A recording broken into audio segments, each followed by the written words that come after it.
Welcome sa Tito Manny TV. Vice President Sara Duterte, galit na galit sa ginawa ni President Bongbong Marcos na inalis siya sa National Security Council. Nag-iyakan po ang mga alipores at ang mga tagapagsalita ng pamilya Duterte sa pagkakatanggal kay Sara Duterte, at hindi na naman siya natanggal. Pati po ang kanyang amang si former President Rodrigo Duterte ay tinanggal din sa NSC. Natalakay ko na po yung topic na yan sa isang channel ko sa Usapang Tito Manny. Pero ngayon po, ilalabas ko yung video ng dating Duterte supporter na si Nino Barzaga. Ako naaaliw ako sa mga videos itong si Nino Masyado pong makulay ang kanyang pananalita. Kaya kung minsan kahit na gusto ko siyang i-feature sa aking channel, hindi ko po ginagawa dahil masyadong mabulaklak yung kanyang mga binibitawang salita. Pero dito po sa video niya ay disimulado siya. At halos wala akong narinig na pagmumura. So naaliw ako dito sa kanyang video, kaya gusto kong i-share sa inyo kung paano i-real talk ni Nino si Vice President Sara Duterte. Panoorin po natin ito. Alam nyo, natatawa na lang ako dito kay Vice President Sara Duterte na kung saan putak na naman kung ano na naman yung sa loobin niya na wala sa hulog. Bakit kamo? Dahil sa ginawa daw ni Pangulong Marcos na tanggalin siya bilang isa sa mga opisyal ng national security, kung anong national security na yan. Dahil hindi naman tayo aware po dyan. Di po ba? At maliban po dyan, hindi lang siyang tinanggal.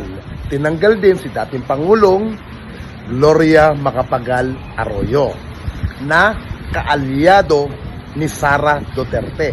At syempre, kasama rin sa tinanggal si dating Pangulong Rodrigo Roa Duterte na kanya pong ama ni Sara Duterte.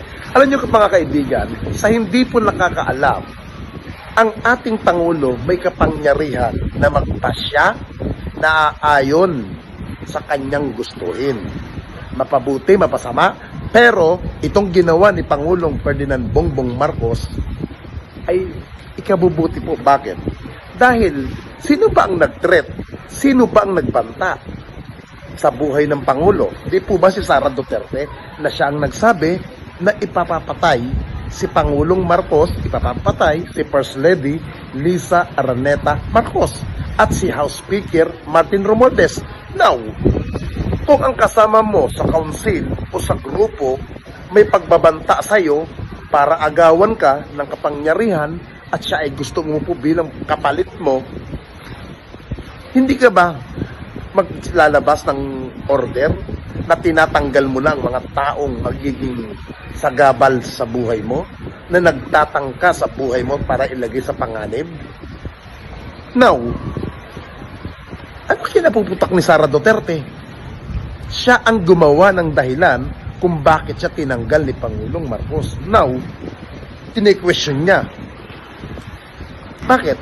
May nagawa na ba siya sa kanyang tanggapan bilang Vice President? Ano yung, hindi pa yung nagmamayabang niya? Yung pag-iikot niya, pagbibigay niya ng ayuda, pagbibigay niya ng kung ano-anong kaikikan. Sapol-sapol naman, pamilya niyong bumakbak kay Pangulong Marcos. Hindi ka na dapat talaga kabilang dyan. Kung may delikadesa ka, mag-resign ka na rin bilang Vice President ng bansang Pilipinas.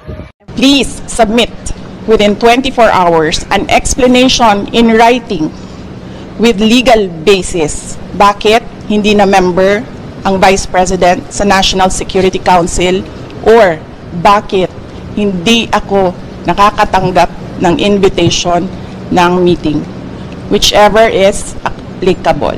Muli na naman nagngangaw-ngaw ang mga Duterte at DD7 sa panibagong eksena kung saan ibinaba ni President Bongbong Marcos ang Executive Order 81, kung saan inalis na bilang miyembro ng National Security Council ang Vice President na si Sara Duterte at ang mga past o former President ng Pilipinas. Ang nasabing Executive Order ay nagbibigay diin ng kapangyarihan sa Pangulo upang magtalaga ng mga additional advisor sa NSC na mula sa mga organization or private citizens. Discretion, pribilehiyo at karapatan ng Pangulo kung sino man ang nais niyang iposisyon sa mahalaga at delikadong trabaho na ito. National security ang pinag-uusapan dito, depensa ng bansa, peace and order at higit sa lahat, ng confidential intelligence ay mapag-uusapan sa mga meeting ng nasabing konseho.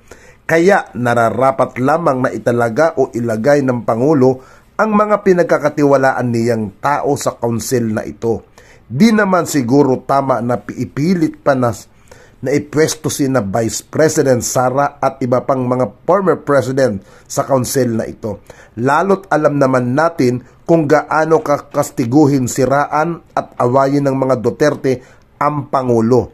Nandyan din ang dating Pangulong Gloria Macapagal-Arroyo na alam naman natin na kaalyansa ng mga Duterte. Tama lang na unahin ng pangalagaan ng Pangulo kung ano ang nasa loob bago natin masabi na tayo ay tunay at malaya at protektado mula sa mga puwersa na isakupin, pabagsakin at harasin ang ating bansa. Hindi ligid sa atin na ang China ang bansang sobra-sobra ang interes na pasukin ang ating bansa. Hindi ba't sobra-sobra ang pabor sa mga Duterte ng China? Alam naman natin na kung sila ay nalilink sa kung ano-anong drama ng China gaya ng Pogo at maanumalyang sindikato, hindi ba't tikom din ang bibig ng mga Duterte pagdating sa isyu ng West Philippine Sea? Alam natin na kaya tayo ibinenta ng mga Duterte sa mga Chino, kaya maging mapanuri tayo lahat. Lalo na't nalalapit na ang midterm election, usisain at kilatisin natin mabuti ang mga ihahalal natin na mga senador. Karamihan sa mga nangunguna ngayon sa survey ay mga kaalyado ng mga Duterte. At kung nagkataon na sila ay mailuklok sa pwesto, malamang ay maipapadali pa para ang plano nila ay iluklok sa pwesto si Sara Duterte sa pagkapangulo sa 2028. Ito ay hindi na lamang isyu ng pag-aaway ng dalawang pamilya. Higit sa lahat, na nakataya dito ay kung ano-ano ang tatahakin landas ng ating bansa. Kung tayo ba ay mapagpapasakop sa China o tayo ay lalaban para sa soberenya at karapatan ng ating bansa. Hindi na din ito tungkol sa pagalingan ng mga tao at ng mga namumuno, kundi sa kung sino ang mas papaniwalaan mong dimulihuya. Ang unti-unti tayong maging tuta ng mga Chino o manatili tayo sa kaalyansa natin sa US at Europe. Nasa atin ang desisyon, lalo't nasa kamay natin ang kapangyarihan sa nalalapit na eleksyon. Ang kapangyarihan natin ba iboto ang mga taong totoong may malasakit sa ating bansa? At masasabi kong tunay ang pagmamahal at malasakit ng Pangulong Marcos sa Pilipinas, sapagkat alam niya kung papaano po protektahan ang ating national interest sa pamamagitan ng pagbaba ng Executive Order 81 na ito. Maging mapanuri tayo, mga Pilipino. Alam natin kung sino ang totoong kalaban. Madam Vice President Sara Duterte, yung sinasabi mo na please submit at explanation kung bakit ka tinanggal at bakit hindi ka na pinadadalahan, talagang hindi ka na dapat manatili pa. Ibig sabihin nun, hindi ka na kinikilalang Vice President. Dahil nga sa gusto mo, dahil nga sa banta mo na ipapatay ang pamilya Marcos at ang pamilya ni House Speaker Martin Romualdez. Nakakahiya ang isang kagaya mo na lantaran, atat na atat umupo sa gobyerno, atat na maging Pangulo. Ayan, ano sa tingin ninyo? May punto ba si Nino Barsaga para i-real talk niya si Sara Duterte? Hanggang dito na lang po muna tayo. Hanggang sa susunod na mga issues, maraming salamat po.